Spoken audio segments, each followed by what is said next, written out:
Module 5. Lecture B. Efficient sorting. By the end of this lecture, you will be able to implement a divide-and-conquer sorting algorithm such as merge sort or quicksort in Python.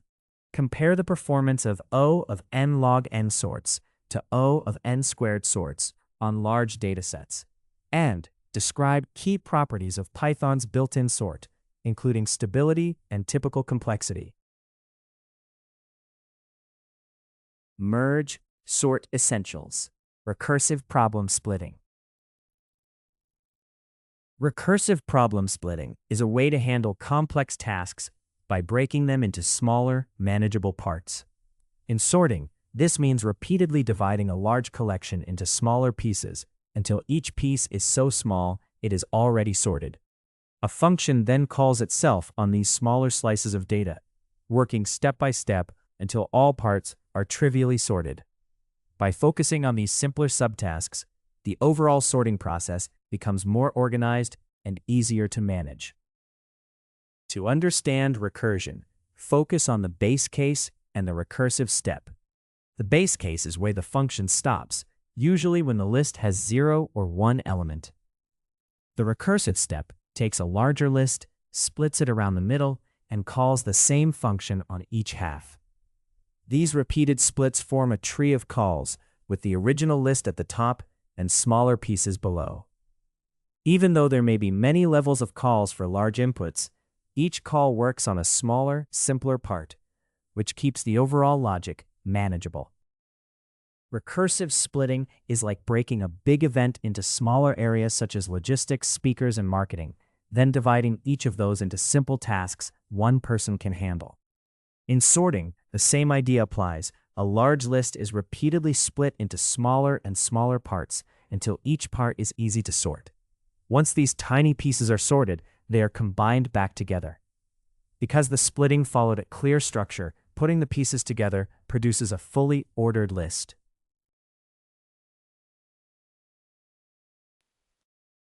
Python code, recursive problem splitting. This lesson will demonstrate recursive splitting using a simple merge sort style example. We will clearly show the base case, where a list is small enough to stop splitting, and the recursive step, where the list is divided into smaller parts that are processed in the same way. As the list is repeatedly split and then combined, we will print each splitting step and finally display the fully sorted list for visual confirmation of how the process works. This comment explains that the script does not need any pip install commands because it only uses standard Python libraries. These libraries come bundled with Python, so no extra packages have to be downloaded. It lets anyone running the script know that there is no additional setup required. In other words, you can run the code as is with a normal Python installation. We define a recursive function called split and sort that breaks a list into smaller parts. It first checks whether the list has 0 or 1 element. In that case, the list is already considered sorted, so the function simply returns it. This base case is essential because it gives the recursion a stopping point and prevents infinite loops. Once these smallest lists are returned, the function can then begin merging them back together in sorted order.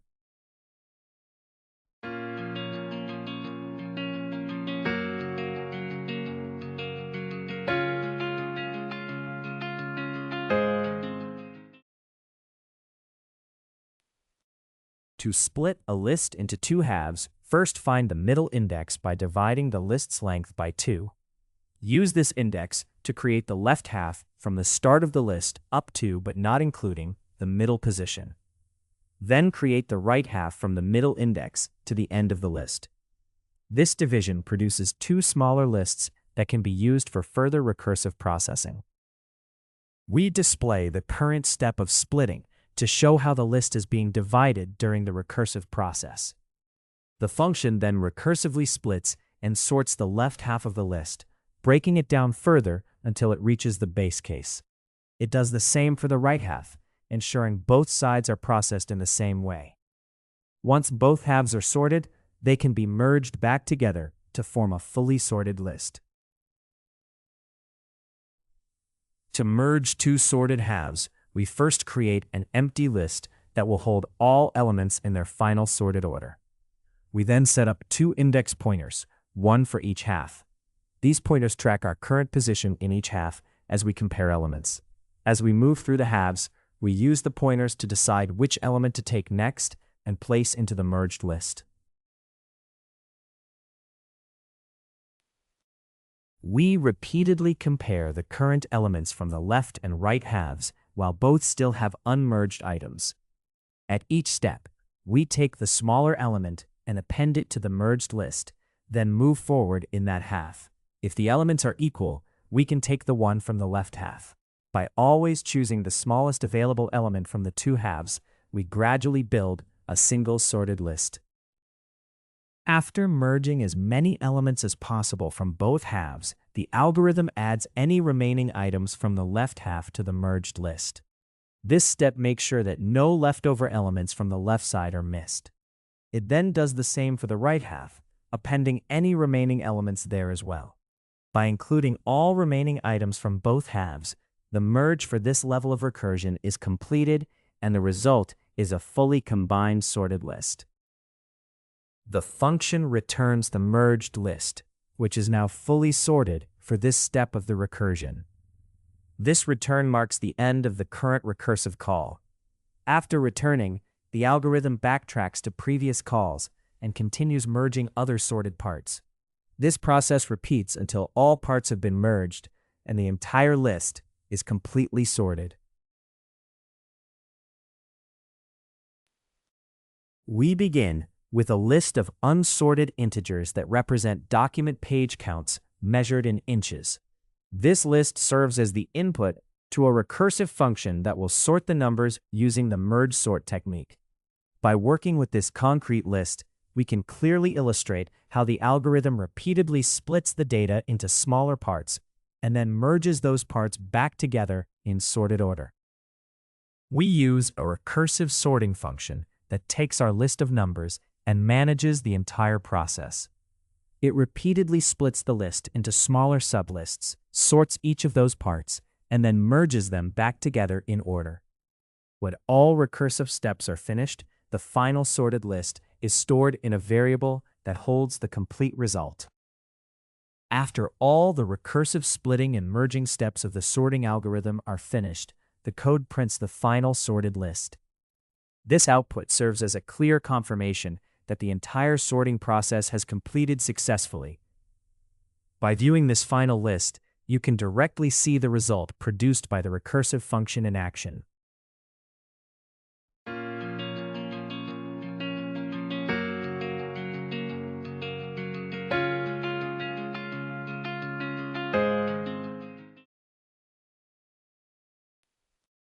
This script shows a recursive way to sort a list using an approach similar to merge sort.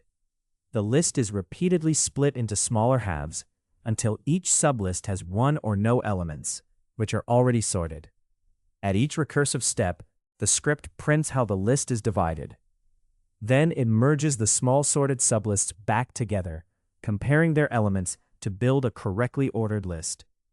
The process ends with a final printout of the fully sorted list of numbers, illustrating how recursive splitting and merging work together to achieve sorting. Merging sorted sublists. After splitting a list into small sorted parts, the main task is to merge them back while keeping everything in order. You can think of it like combining two stacks of exam papers that are already sorted by student ID. Each time, you compare the top paper from both stacks, move the one with the smaller ID to a new stack, and repeat this process. When one stack runs out, you simply place all remaining papers from the other stack on top, since they are already sorted. This is how sorted sublists are merged, by repeatedly choosing and appending the smallest available element. When merging sorted lists, you only compare the first elements of each list, which makes the process efficient and predictable. For example, when combining two time-ordered logs, you repeatedly pick the entry with the earliest timestamp and move it into the merged log. A pointer or position marker in each list tracks where you are, so every element is processed exactly once in order. This creates a simple, linear pass through the data without any need to search or revisit earlier elements. When merging two sorted lists, it is important to keep the original order of equal elements, a property called stability. For example, if customer orders are already sorted by date and grouped by customer within each list, always taking the element from the left list when two items are equal preserves that existing order. This matters when data is sorted multiple times by different criteria, such as first by date and then by customer name, because it respects the results of earlier sorts. By carefully defining how ties are handled during the merge step, you create a single sorted list while maintaining the underlying relationships in the data for future processing. Python code, merging sorted sublists. Demonstrate how to merge two already sorted sublists by walking through the process step by step. As you explain, describe how the pointers move along each sublist while you repeatedly choose the smaller current element to build a single merged, sorted result. Be sure to point out what happens when equal elements appear, and emphasize that a stable merge keeps elements with the same value in their original relative order. In this code, you do not need any pip install commands because the script does not use external libraries.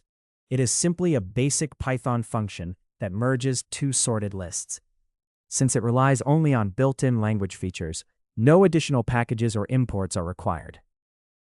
We define a function that merges two sorted lists into one sorted result. The function takes the two lists as inputs and creates an empty list to store the merged output. It then sets up two index positions, one for each list, to keep track of where we are as we move through them.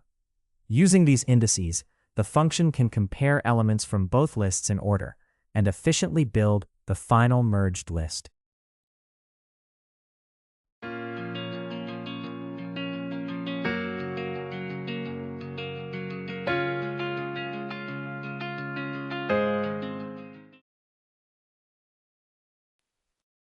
We merge two sorted lists by looping while both still have elements to compare.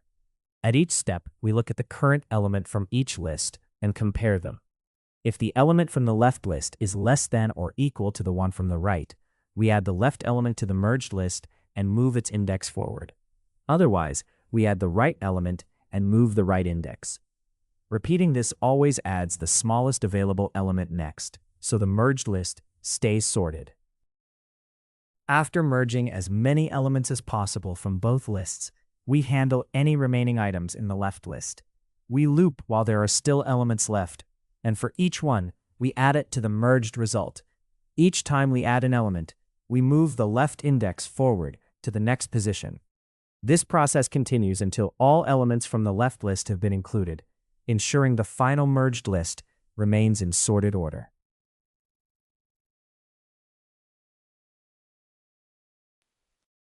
Next, we handle any remaining elements in the right list that have not yet been merged.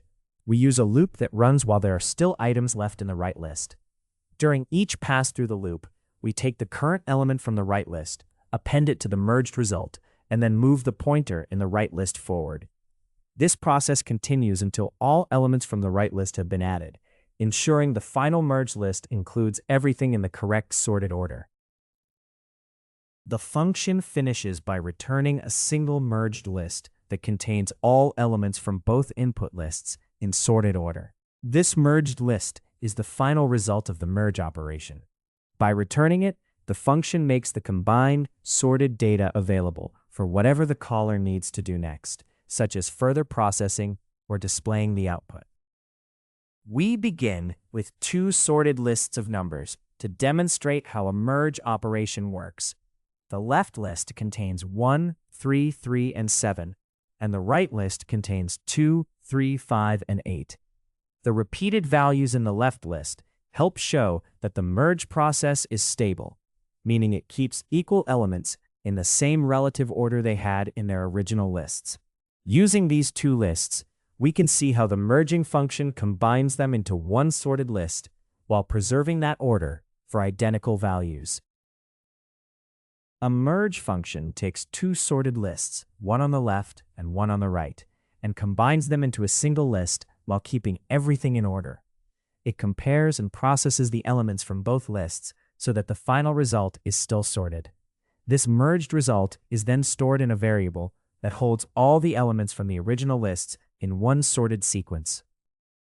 We first print the left sorted list to show its original order, then print the right sorted list to show its initial sequence. After that, we print the merged sorted list, which combines both original lists into one sorted sequence.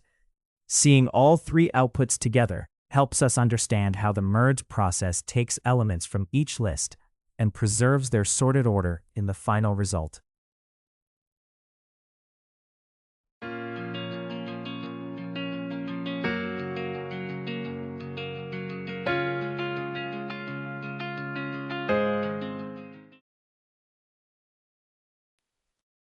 This Python script shows how to merge two sorted lists into one sorted list while keeping the original order of equal elements, a property known as stability. It defines a function that compares elements from the two input lists one by one and appends the smaller element to a new result list, or takes the element from the left list when they are equal. After one list is exhausted, any remaining elements from the other list are added to the result. When you run the script, it prints the two original lists and then the merged list, illustrating how elements from both inputs are combined into a single stable, sorted sequence. Memory usage trade-offs. When studying merge sort, it is important to understand its memory usage, as well as its divide and conquer behavior and predictable running time. Merge sort works by splitting a list into smaller parts and then merging them back into a sorted list. And this merging step requires extra temporary space proportional to the size of the list. For small inputs, this extra memory is usually not a problem, but for very large lists, or when many sorts run at the same time, it can become a serious constraint. As data size grows, this additional memory use can slow the system down or even cause failures if available space is exhausted. When you use merge sort to handle large numbers of customer transactions, the algorithm needs an extra list to combine the records, which can temporarily double memory usage. This extra space makes the merging process simpler and more predictable, but it also raises memory demands. On cloud servers or systems with limited memory, that additional space directly affects cost and limits how well the system can scale. Merge sort has low memory or in-place versions that use less extra space, but they are more complex and can be slower due to additional element rearrangements and overhead. For small datasets and when memory is not a concern, a simple merge sort implementation is usually the best choice. For very large datasets, such as big log files or high-resolution images, you should consider how much temporary memory the sort needs and whether a more advanced low-memory variant is worth the trade-off. Balancing memory use against implementation complexity and speed helps keep your sorting both efficient and practical for your situation. Python code, memory usage trade-offs. This lesson demonstrates how merge sort uses memory by comparing its timing and memory usage with the built-in in-place sorting method. You will see how merge sort allocates extra lists during sorting, while the built-in sort reuses the existing list. By comparing performance and memory use on large lists of numbers, you can better visualize the trade-offs between extra memory allocation and in-place sorting behavior. The script explains that you do not need to run any pip install commands because it only relies on Python's standard library. This means all required features come from modules that are already built into Python. As a result, you can run the script without installing any extra packages. This makes the script simpler to use and reduces setup steps. We start by importing the random module to generate random numbers for creating a list of sample transactions. We also import the time module so we can measure how long different sorting methods take and compare their performance. Finally, we bring in the system module to access system-specific information, which we use to estimate how much memory the lists consume. Together, these modules let us study both the speed and memory usage of sorting operations.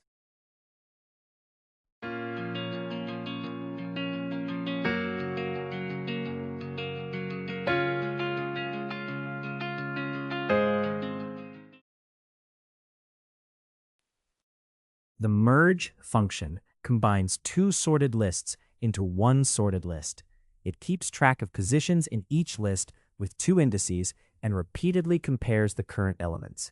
At each step, it takes the smaller element, or the left one if they are equal, and adds it to a new result list, then moves the corresponding index forward. When one list runs out of elements, it appends all remaining elements from the other list. The final result is a single sorted list containing all elements from both inputs.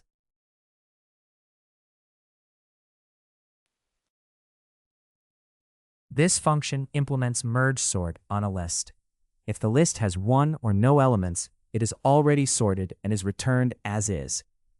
Otherwise, the function finds the midpoint of the list and recursively sorts the left half and the right half.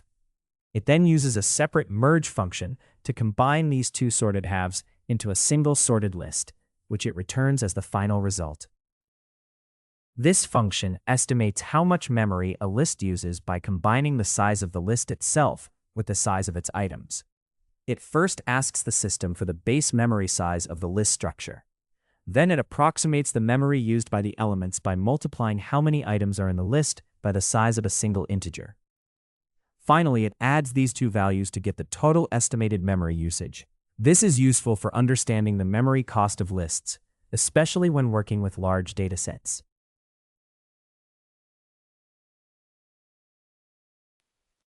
We begin by choosing a list size of 200,000 to represent the number of transactions we want to simulate. To make the results reproducible, we seed the random number generator with 0, so it produces the same sequence each time the code runs. We then create a list of random integers between 1 and 1 million to stand in for transaction dollar amounts. This large randomly generated dataset is used to evaluate how different sorting algorithms perform in terms of memory usage and speed. We begin by estimating how much memory the original list of transactions uses. A helper function calculates the total bytes by combining the base memory of the list with the memory used by each item it contains. This gives us a baseline measurement of the list's memory footprint before any sorting is done. With this baseline, we can later compare how different sorting methods affect overall memory usage. We begin by recording the current time so we can measure how long the merge sort takes on the transactions list. After calling the merge sort function to sort the list, we record the time again and compute the duration of the sorting process. We then estimate the memory usage of the sorted list by calling a function that calculates its size in bytes. This shows how much additional memory is needed for the temporary lists created during merge sort.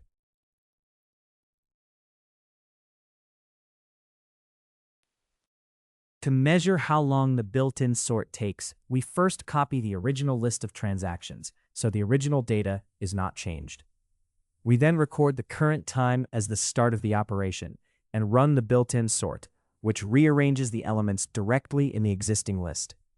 After the sort finishes, we record the time again. The difference between the end time and the start time gives us the total time required for the built-in sort. We first measure the memory used by the original list as a baseline, then measure the extra memory consumed by merge sort to show the cost of creating temporary lists. Adding these values gives the total memory usage during merge sort and illustrates its memory overhead. In contrast, the built-in sort uses the same memory as the original list because it sorts in place. We also record the time taken by both merge sort and the built-in sort to compare their performance. Overall, merge sort roughly doubles memory usage while it runs, highlighting a trade-off between memory consumption and sorting performance.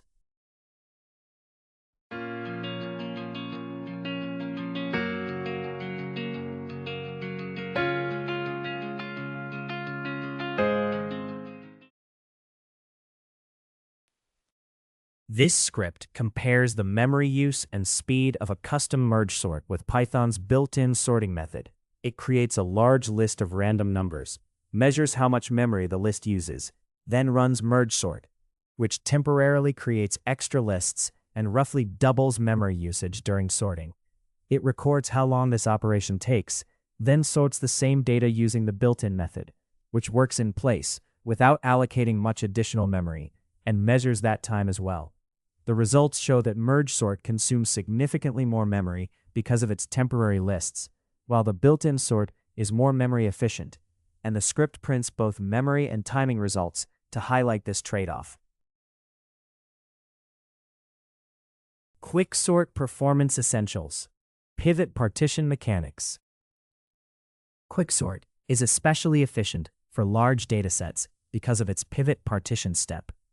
In this step, the algorithm chooses a pivot value and rearranges the data so that all smaller elements go on one side and all larger elements go on the other, placing the pivot in its final sorted position. This naturally splits the original sorting task into two smaller subproblems, sorting the elements less than the pivot and sorting the elements greater than the pivot.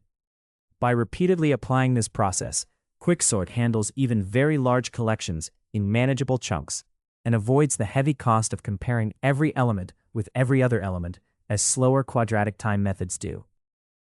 Partitioning in Quicksort is critical because it determines how many comparisons and swaps are needed, which affects performance on large datasets.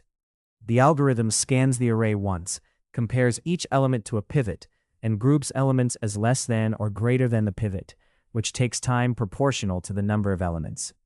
When the pivot splits the data into two roughly equal groups, each recursive call works on about half the elements, while still using linear time for partitioning.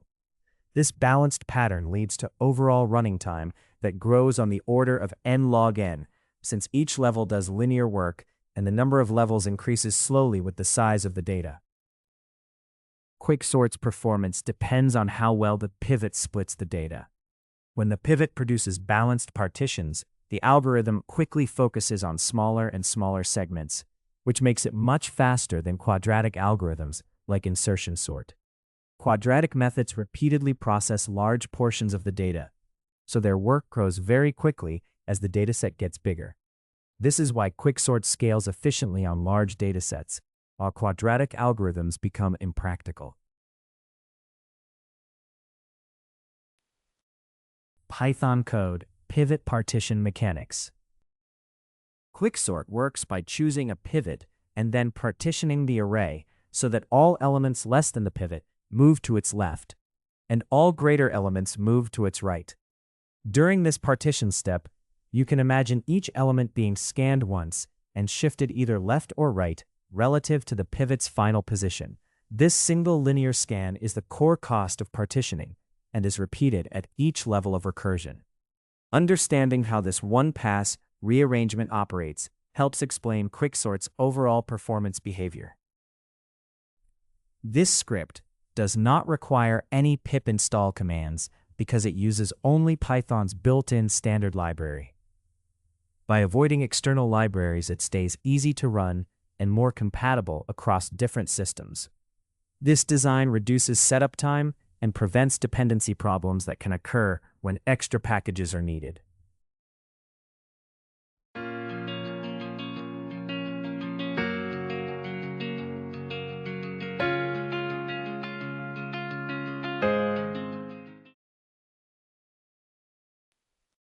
In the Lomuto partition scheme, we choose the last element of the current array segment as the pivot. We keep a boundary index that starts just before the segment and marks the division between elements smaller than the pivot and those not yet processed. As we scan through the segment, each time we find an element smaller than the pivot, we move the boundary forward and swap that element into the smaller side. By the end of the scan, all elements before the boundary are smaller than the pivot, and the pivot can then be placed in its correct position relative to them. After partitioning around the pivot, we place the pivot in its correct position by swapping it with the element that comes right after the last element smaller than it. This swap guarantees that every element to the left of the pivot is smaller, and every element to the right is greater than or equal to the pivot. Once this is done, we return the pivot's index, which now marks its final correct location in the array. The demo partition helper function runs the partition process and shows its effects step by step. It first makes a copy of the input list, so the original data stays unchanged for comparison. It then prints this original unsorted list as a baseline. After that, it calls the partition function on the full list segment, which rearranges elements around a chosen pivot and returns the pivot index. This setup makes it easy to see how partitioning changes the structure of the list. After the partitioning step, the program prints the list to show how the elements have been rearranged with the pivot in its final sorted position. It then reports the pivot value and its index, indicating exactly where the pivot ended up. Next, it shows the elements to the left of the pivot, which are all smaller than the pivot, and the elements to the right, which are greater than or equal to it. This output makes it easier to see how partitioning splits the list into two segments around the pivot. We begin with a list of unsorted daily sales amounts in dollars, which serves as our input data. We then apply a function that demonstrates the partitioning step of the quicksort algorithm. This function rearranges the numbers around a chosen pivot value in a single pass. By watching how elements move to either side of the pivot, we gain insight into how the partitioning step works and why it is efficient. This script illustrates how the Lamuto partition method works inside the quicksort algorithm. It starts with an unsorted list, chooses the last element as the pivot, and rearranges the list so that all values smaller than the pivot move to its left, and all values greater or equal move to its right. The partition step does this in a single pass through the list, swapping elements as needed. In the end, you can compare the original list with the rearranged one, see the pivot in its final sorted position, and observe the groups of elements on each side, highlighting how this partition step supports quicksort's overall efficiency. Average versus worst case. Quicksort usually runs efficiently, with its time growing roughly like n times log n, because typical pivot choices split the data into reasonably balanced parts. This keeps each recursive step manageable and makes the algorithm fast for large datasets. However, in the worst case, very poor pivot choices create highly unbalanced partitions, and the running time grows roughly with the square of the input size. This contrast explains why quicksort is generally efficient but can become slow when the data is arranged in an unfavorable way.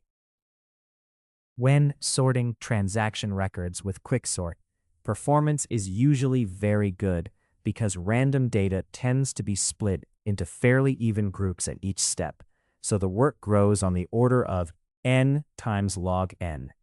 However, if the data is already sorted or reverse sorted and the pivot is chosen poorly, each partition step may separate only a single record.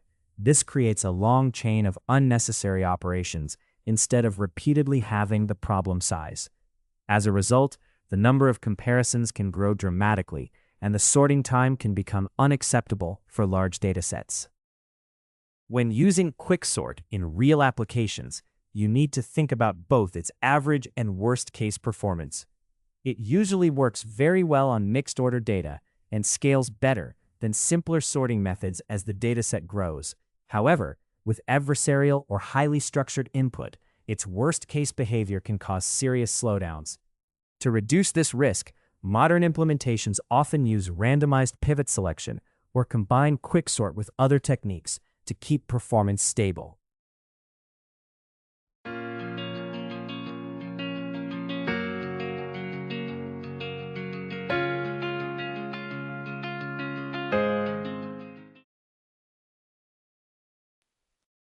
Python code, average versus worst case. Demonstrate how quicksort behaves in its average case compared with its worst case by timing it on different types of input.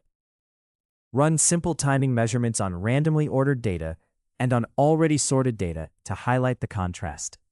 Use these results to show that when the algorithm repeatedly chooses bad pivots, its running time can grow dramatically compared with when pivots are well balanced.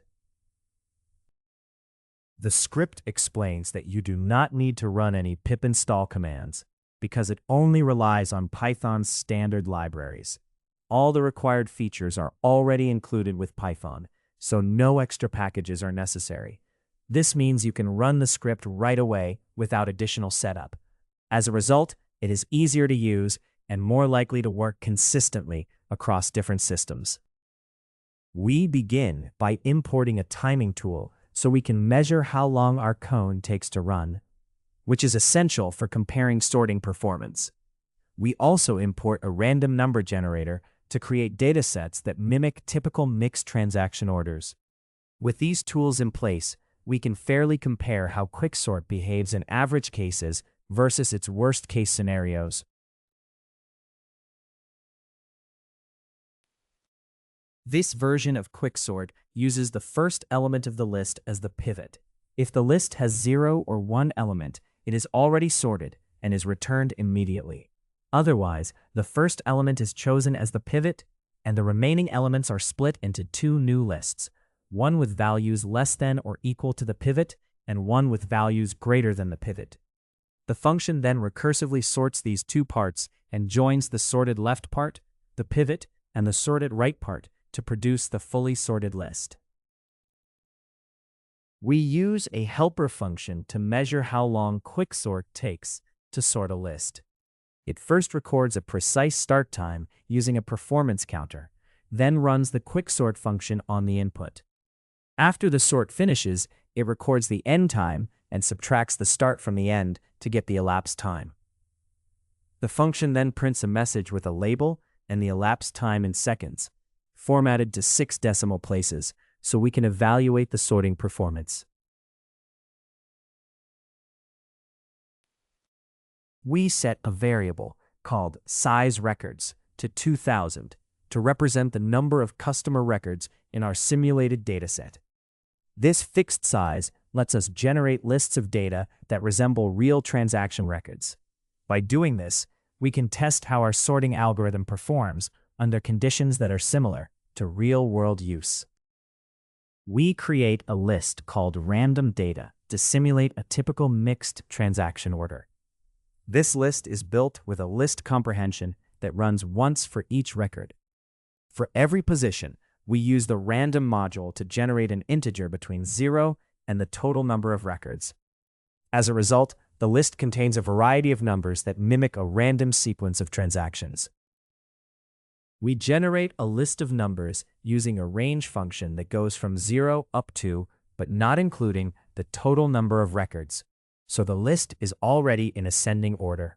This creates a worst-case input for quicksort when the algorithm always chooses the first element as the pivot.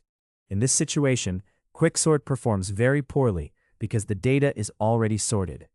This example is used to show how sensitive quicksort can be to the order of its input.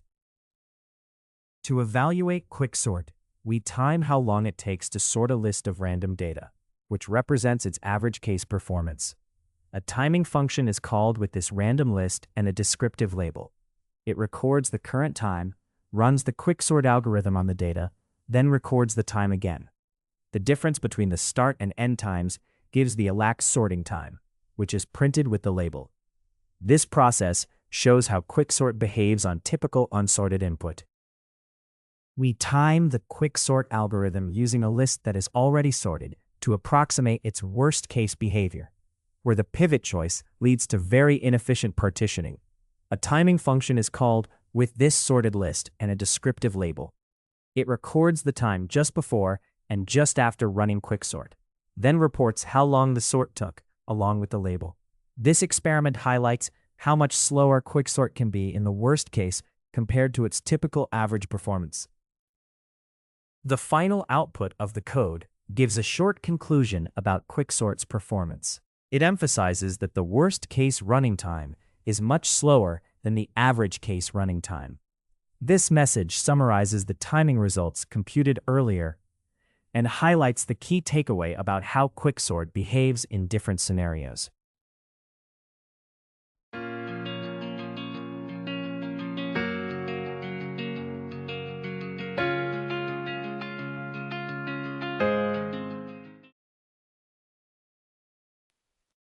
This script compares how quicksort performs on different types of input data when it always chooses the first element as the pivot.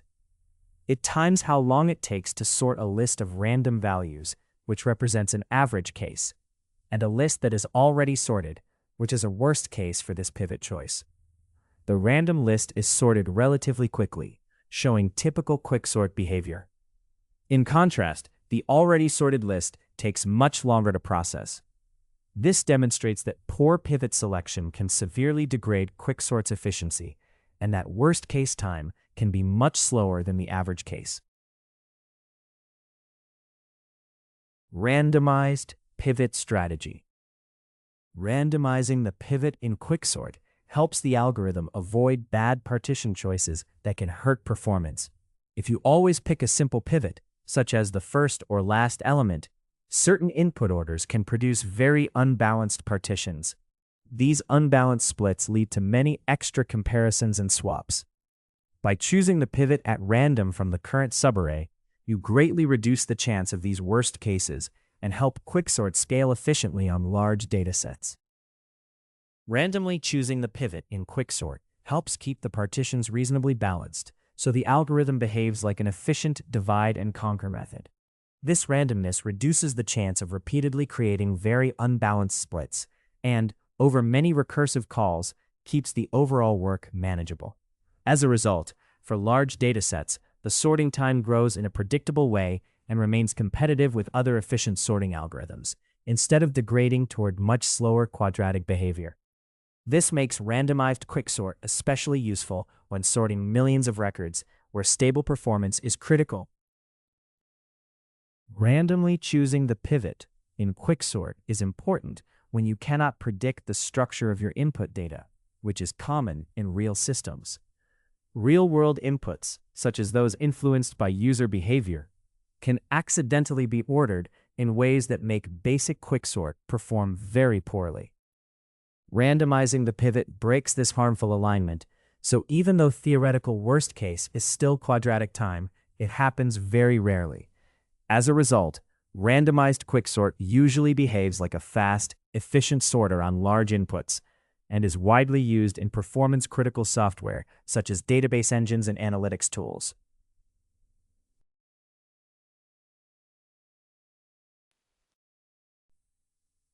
Randomized pivot strategy.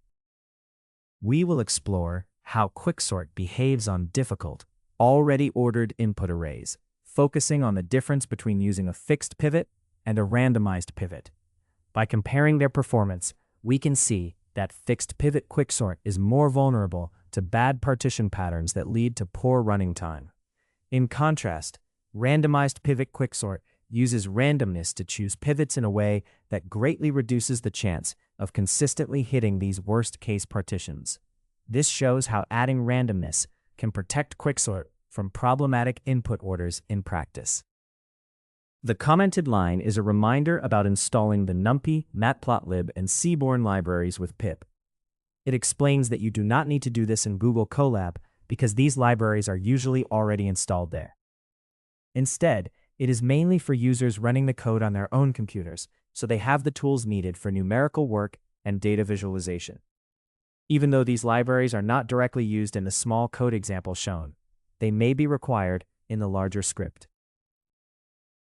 We begin by importing 3 key modules for our quicksort implementation. The random module lets us choose pivots randomly, which is important for the randomized pivot strategy. The time module allows us to measure how long different sorting algorithms take so we can compare their performance. Finally, the system module is used to increase the recursion limit so that quicksort can safely handle very deep levels of recursion without causing errors. To avoid recursion errors when quicksort hits its worst case, the recursion limit is raised to 10,000.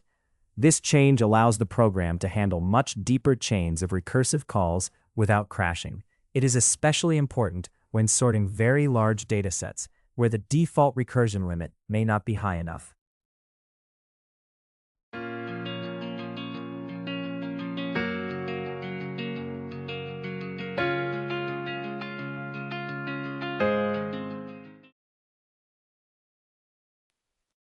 The quicksort fixed function is a version of quicksort that always uses the first element of the array as the pivot. If the array has 0 or 1 element, it is already sorted and is returned immediately. Otherwise, the function splits the remaining elements into two groups, those less than or equal to the pivot and those greater than the pivot. It then recursively sorts these two groups and combines the sorted left group, the pivot, and the sorted right group to produce the fully sorted array.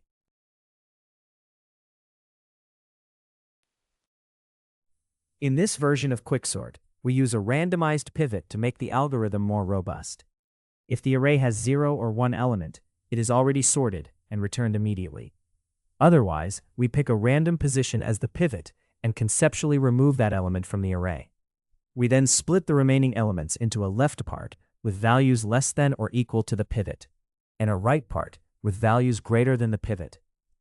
Finally, we recursively quicksort the left and right parts and join the sorted left part, the pivot, and the sorted right part to obtain the fully sorted array. This function uses a helper to measure how long a sorting method takes to run. It records the current time with a high-resolution timer, then calls the sorting function on the data. When the sorting is finished, it records the time again and subtracts the start time from the end time. The result is the elapsed time, which can be returned and used to compare how quickly different sorting strategies process the same data.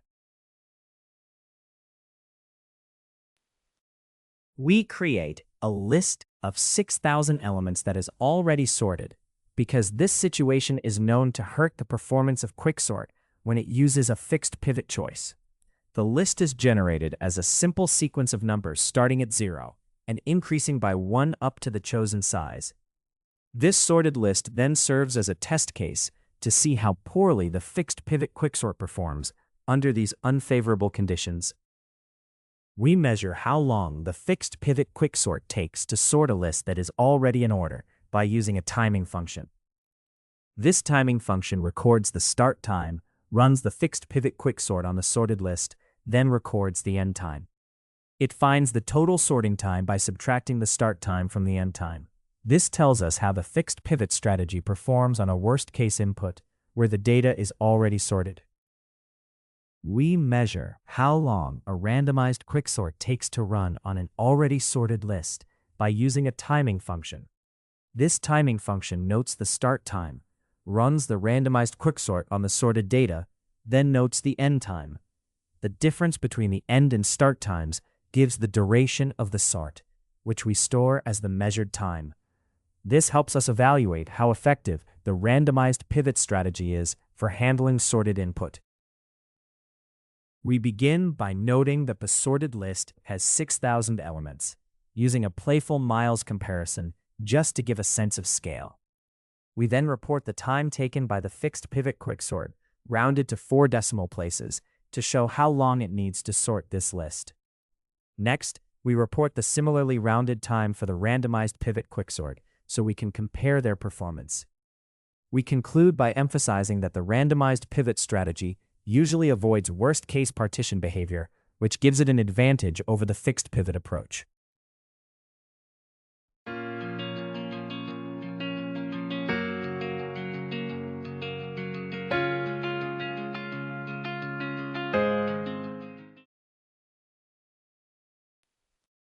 This script compares two versions of quicksort, one that always uses a fixed pivot and one that chooses a pivot at random.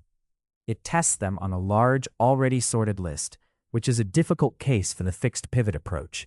The code measures how long each method takes to sort this list and prints the results. The key observation is that the fixed pivot quicksort is much slower because it partitions the sorted data poorly, while the randomized pivot quicksort runs more efficiently by avoiding this worst-case behavior.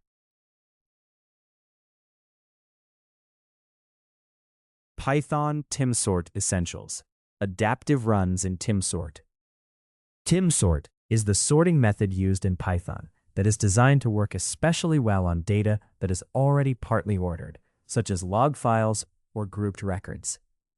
It scans the data to find runs, which are stretches that are already sorted in one direction. By detecting and then merging these runs, it avoids doing as many comparisons and moves as a sort that starts from scratch.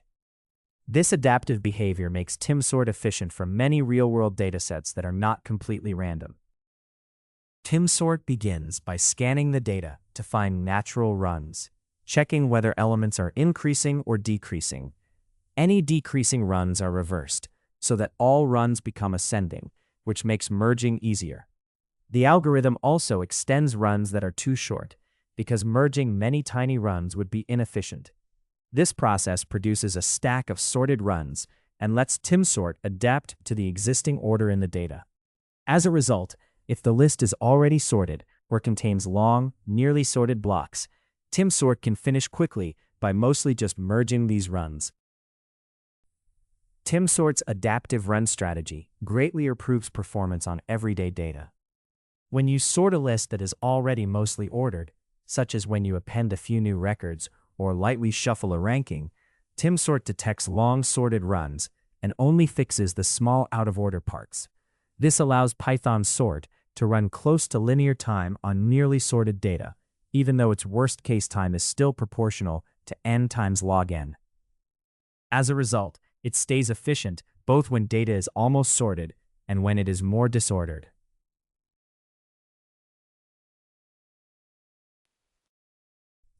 Python code, adaptive runs in timsort. This section demonstrates how Python's timsort algorithm benefits from adaptive runs in real use. By comparing sorting times for completely random data with sorting times for data that is already almost in order, we can see a clear performance difference.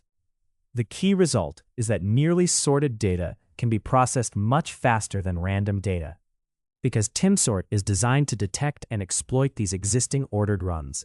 This shows the practical advantage of using an adaptive sorting algorithm like timsort on data that is not entirely random. The comment is pointing out that you do not need to run any pip install commands for this code because it only relies on modules that come built into Python. Since no external libraries are required, the setup is simpler, and there is less that can go wrong. This also helps the code run more reliably across all different systems, since all of them already include these standard Python modules.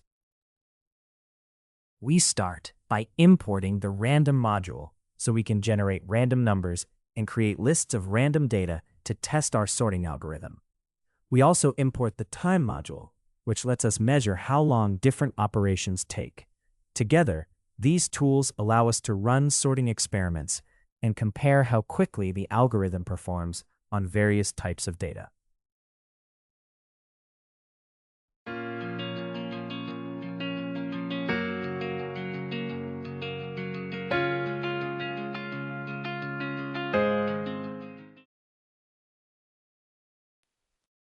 We define a helper function to measure how long it takes to sort a list.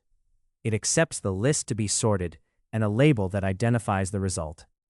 The function records the current time as a starting point, sorts the list using Python's built-in sorting feature, then records the time again at the end.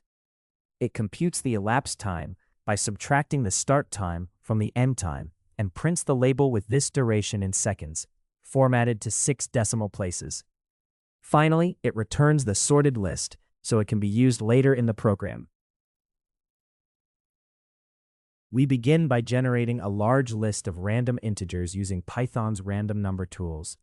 In this example, we create 50,000 integers, each between 0 and 1 million. Because the numbers are completely random, the list has no built-in order or pattern. This fully unordered list serves as a baseline for testing and comparing how efficiently a sorting algorithm handles random data versus data that is already close to being sorted. We begin by creating a list that is almost completely sorted, using a sequence of numbers from 0 up to just under 50,000. Because this sequence is already in order, it forms one long, naturally sorted run. This setup is used to show how timsort, Python's built-in sorting algorithm, can take advantage of such a long, nearly sorted run. By leveraging this structure, timsort can sort the data more efficiently and reduce the overall sorting time.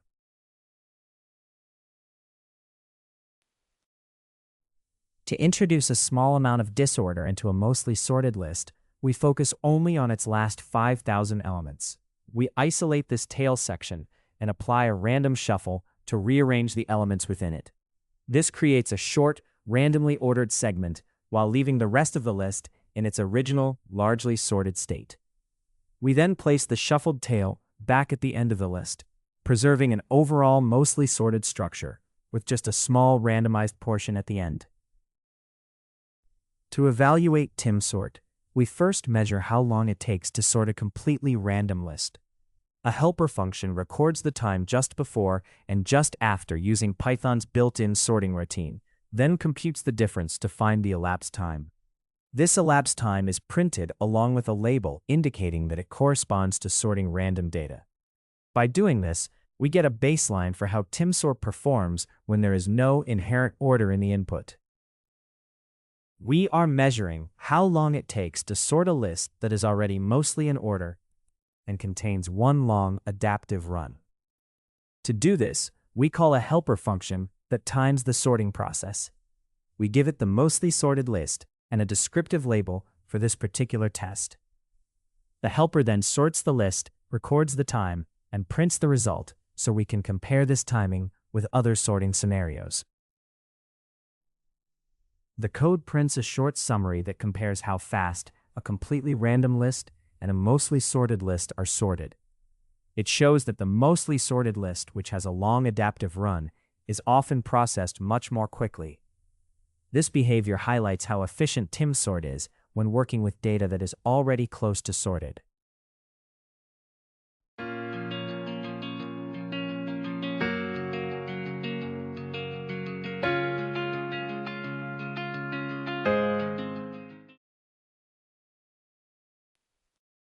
This script shows how efficient Python's built-in timsort algorithm is when sorting data that is already almost in order.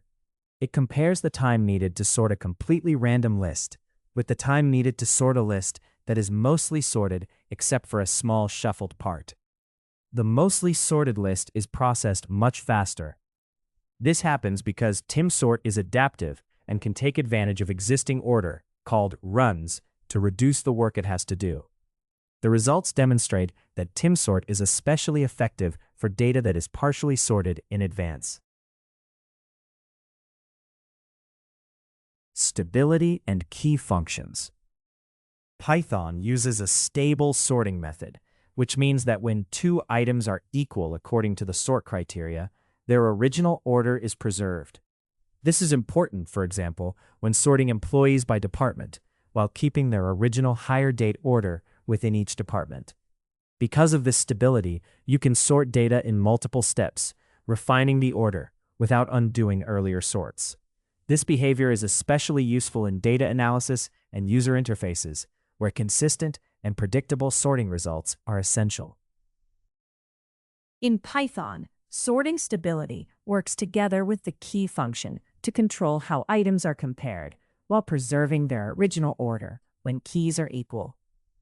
You provide a key that defines what part of each item is used for comparison, and the sort keeps items with the same key in the order they first appeared. For example, if you sort student records by final grade, students with the same grade remain in their original registration order. This makes it easier to implement complex sorting without writing custom comparison logic or worrying about how ties are handled. In Python, stable sorting and key functions make it easy to order data by multiple criteria.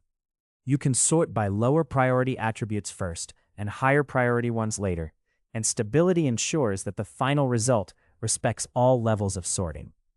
The same effect can be achieved with a single key function that returns a tuple of attributes, which keeps the relative order of items with equal keys. This predictable behavior is important for getting consistent, repeatable results across different datasets and environments. Python code, stability, and key functions. This section explains how stable sorting works when using key functions with simple employee records. It shows that when two items have equal keys, a stable sort keeps them in their original order, even if you sort the data multiple times by different keys. You then compare this multi-step stable sorting approach with using a single key function that returns a tuple, which lets you sort by several criteria in one pass while achieving the same final order. This line is simply a reminder that if the code ever needs extra libraries, they should be installed using a package manager. But for now, the standard Python libraries are enough. Its main purpose is to prompt you to check and manage dependencies so the program runs without errors caused by missing packages. We begin by creating a list where each item is a dictionary describing one employee, including their name, the order in which they joined, and their department. This structure makes it easy to manage and sort employee information using these attributes. The list contains 5 employees, each with a unique join order and assigned to either sales or engineering. This setup is specifically chosen so we can later demonstrate how sorting stability and custom key functions work on this kind of data.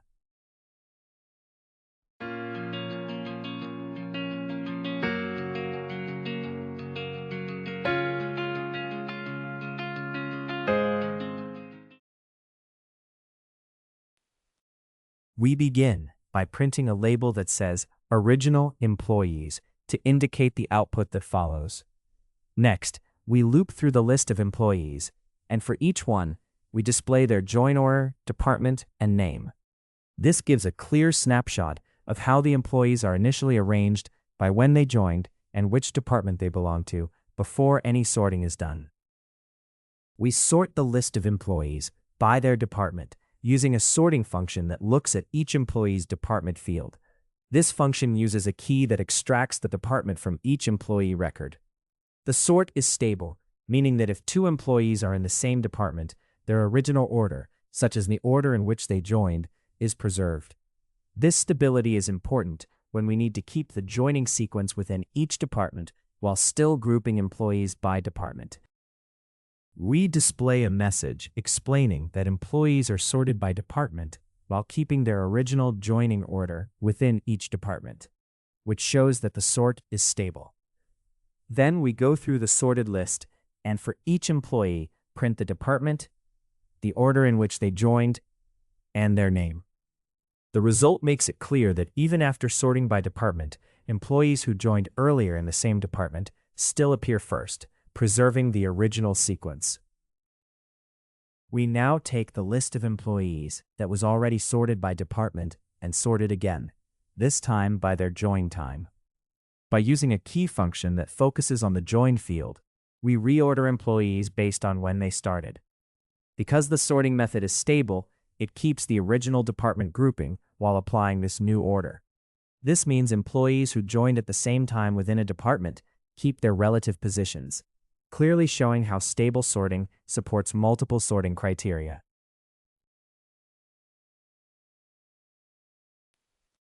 We now look at the list of employees after sorting them by join time, given that they were already sorted by department. This shows how a stable sorting method keeps the original order of employees who share the same join time within each department. As we go through the sorted list and read each employee's join time, department, and name, we can see that employees with identical department and join time appear in the same relative order as before. This confirms the stability of the sorting process. This script shows how stable sorting works when using key functions on a list of employee records. It first prints the original list, then sorts the employees by department while keeping their original join order within each department, thanks to the stability of the sort. It then performs another sort by join time on the already department-sorted list. Because the sort is stable, employees remain correctly grouped and ordered, so the final result is sorted first by department and then by join time. illustrating how stable sorting preserves order across multiple sorting criteria. Mastering sort and sorted. In Python, it is important to understand the difference between the list sort method and the sorted function. The sort method changes the list directly, which is efficient when you do not need to keep the original order, such as with large datasets. In contrast, the sorted function works on any iterable and returns a new list, leaving the original data unchanged. Knowing this distinction helps you choose the right approach based on whether you need to save memory or preserve the original data order. In Python, both the list sort method and the sorted function let you control how elements are ordered using a key setting for custom sorting and a reverse setting for descending order. This allows you to sort data, such as student records, by different fields simply by changing the key. The sorting algorithm is stable, meaning items with the same key keep their original relative order. Because of this stability, you can perform multi-level sorting by sorting first on the least important criterion and then on more important ones, all without writing your own comparison logic. Choosing between the sort method and the sorted function in Python depends on how you use your data and memory. If you have a large list and do not need to keep its original order, sorting it in place is more efficient. If you need to preserve the original list, using the function that returns a new sorted list is better. In-place sorting usually means you are deciding on a final order, while returning a new sorted list suggests a temporary view, such as for reporting. Picking the right approach helps match your code structure to the needs of your problem and makes good use of Python's sorting features.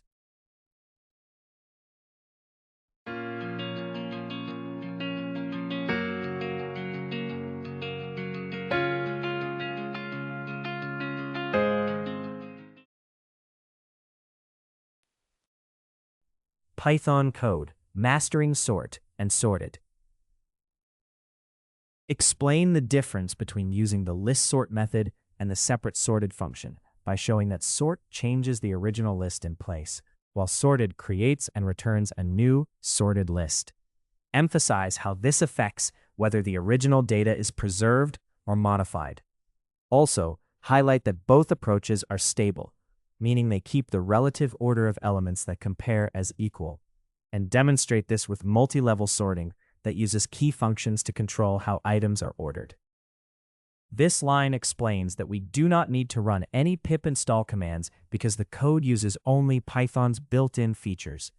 In other words, it does not depend on any external libraries. This keeps the setup simple and highlights that everything is done with core Python capabilities. We create a list of tuples called records, where each tuple stores a city name and its temperature in Fahrenheit. This list serves as a simple way to organize temperature data for multiple cities.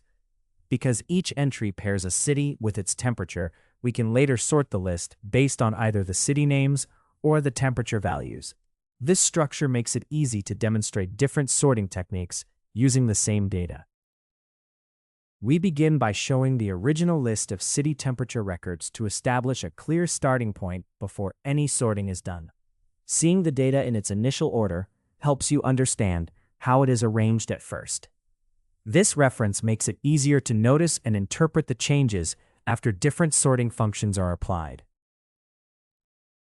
We use the sorted function to make a new list of records without changing the original data.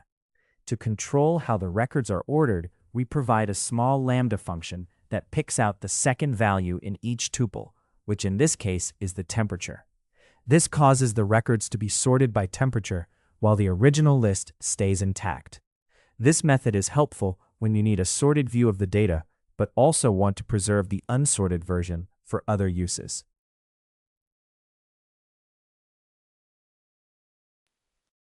We first show the new list that has been ordered by temperature, which was created using the sorted function, so the original list is not changed. Then we print the original list to confirm it remains the same after calling sorted. This side-by-side comparison emphasizes that the sorted function returns a new, sorted list, while the sort method changes the existing list directly. We perform an in-place sort on the list of records. meaning we directly change the original list instead of creating a new one, which is fine when we do not need to keep the original order. The sorting is based on the city name, taken as the first element of each tuple in the list. By using a lambda function as the sorting key, we tell the sort operation to order the records alphabetically by city name. As a result, the records are rearranged within the original list itself. We sort the list of records directly by city name, which rearranges the original list in alphabetical order. This in-place sort changes the existing data rather than creating a new list. After sorting, we print the list so we can see the updated order of the records by city. We now sort the list of records again, this time using temperature as the sorting criterion. The sort operation changes the list directly, and a key function is used to pull out each record's temperature for comparison. This step highlights that Python's sort is stable, meaning that when two records have the same temperature, they keep the same relative order they had from the earlier sort by city name. As a result, the final list respects both the previous city-based ordering and the new temperature-based ordering. After we sort the list by temperature, following an earlier sort by city name, we can see that the sort is stable. A stable sort keeps items with the same key value in the same relative order they had before. In this case, the entries for Boston stay in the same sequence they had after the city name sort, even though we then sort by temperature. This script compares using the sorted function with using the sort method on a list of city temperature records. It first shows the original list, then uses the sorted function to create a new list ordered by temperature, demonstrating that the original list is not changed. Next, it uses the sort method on the original list to order the records by city name, which changes the list in place. Finally, it sorts the same list again by temperature to show that Python's sort is stable, meaning records with the same temperature keep the same relative order they had after the previous sort. In this lecture, you learn to implement a divide and conquer sorting algorithm such as merge sort or quick sort in Python. Compare the performance of O of n log n sorts to O of n squared sorts on large datasets. And describe key properties of Python's built-in sort, including stability and typical complexity. In the next module, Module 6, we will go over recursion and backtracking. Thank you for your attention. See you all in the next lecture.